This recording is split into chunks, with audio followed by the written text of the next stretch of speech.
भाइयों और बहनों, मैं आपसे एक सवाल पूछना चाहता हूं। अगर कोई हमें चोट पहुंचाता है, हमें अपमानित करता है और हम उस घटना को बार बार याद करके दुखी होते हैं, तो असली कैदी कौन है? वो व्यक्ति जिसने हमें चोट दी, या हम जो उस चोट को पकड़कर बैठे हैं? सच ये है कि क्रोध और बदले की भावना सबसे पहले हमें ही जलाती है, और इस जंजीर को तोड़ने का उपाय है क्षमा। आज हम जानेंगे कि क्षमा क्यों हमारी आत्मा को मुक्त करती है और जीवन को आनंदमय बनाती है।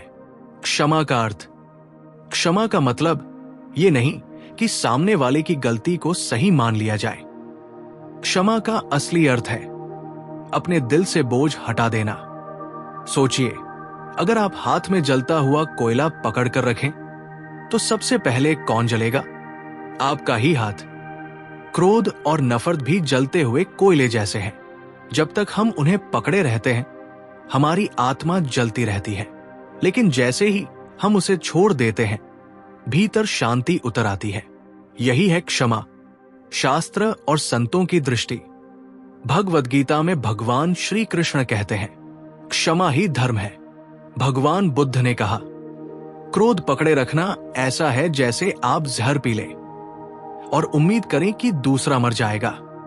रामायण में भगवान श्री राम ने रावण तक को ज्ञान दिया। महाभारत में युधिष्ठिर ने दुर्योधन की अन्यायपूर्ण हरकतों के बावजूद उसके प्रति द्वेष नहीं रखा। संत कबीर कहते हैं, साधु ऐसा चाहिए जैसा सूप सुभाए, सार सार को गही रहे, थोथा देई उड़ाए। यानी जो बुराइयों को छोड़कर अच्छाइयों को पकड़ ले। और ये शक्ति क्षमा से आती है। जब सामने वाला पछतावा भी न करे, तब क्या करें? अक्सर लोग पूछते हैं, अगर कोई हमारे साथ बहुत बुरा करे और उसे जरा भी पछतावा न हो, तो हम कैसे क्षमा करें? याद रखिए, क्षमा किसी और के लिए नहीं, अपने लिए की जाती है। अगर वो व्यक्ति अपनी गलती नहीं मानता, तो उसका कर्म उसी के साथ रहेगा। कर्म का न्याय भगवान करते हैं, इंसान नहीं।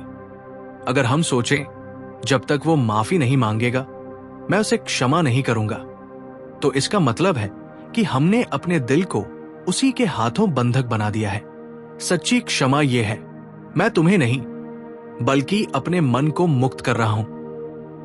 सामने वाला चाहे न बदले, लेकिन हम तो बदल सकते हैं। सामने वाला चाहे कठोर रहे, लेकिन हम करुणा का चुनाव कर सकते हैं। एक संत ने कहा था, जो हमें दुख देकर भी पछतावा न करे, वही हमारा सच्चा गुरु है, क्योंकि वही हमें धैर्य, सहनशीलता और क्षमा सिखाता है। तो भाइयों और बहनों, ऐसे लोगों को भगवान के न्याय पर छोड़ दीजिए और खुद को बोझ से मुक्त कर दीजिए। यही क्षमा की सबसे बड़ी साधना है। क्षमा का विज्ञान और जीवन पर प्रभाव। आज विज्ञान भी मानता है कि जो लोग क्षमा नहीं कर पाते, उनमें तनाव और हृदय रोग अधिक होते हैं। क्रोध हमारे शरीर को जहर की तरह खा जाता है। वहीं जो लोग क्षमा कर देते हैं, उनके भीतर शांति और प्रेम बढ़ता है।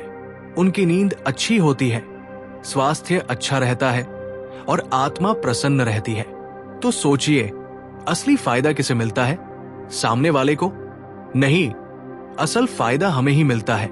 व्यावहारिक दृष्टिकोण क्षमा कैसे करें? क्षमा करना आसान नहीं, लेकिन अभ्यास से संभव है। कुछ उपाय याद रखिए। एक याद रखिए, हर कोई इंसान है।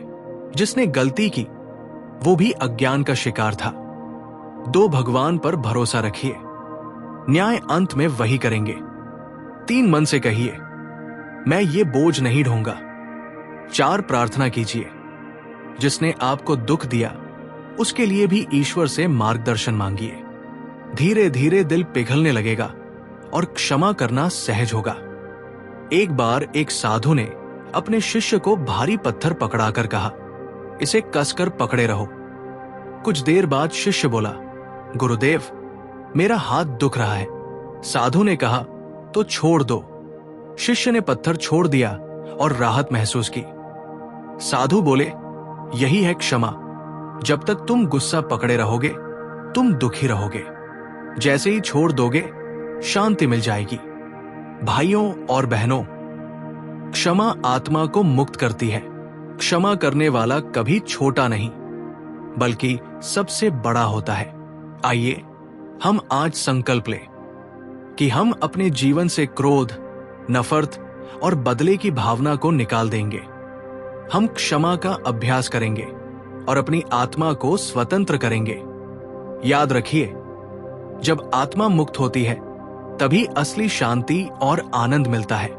अगर आपको यह सत्संग पसंद आया हो तो कृपया चैनल को सब्सक्राइब कीजिए, लाइक कीजिए, शेयर कीजिए, ताकि ऐसे ही सत्संग आप तक पहुंचते रहें। जय श्री राम, जय श्री कृष्ण।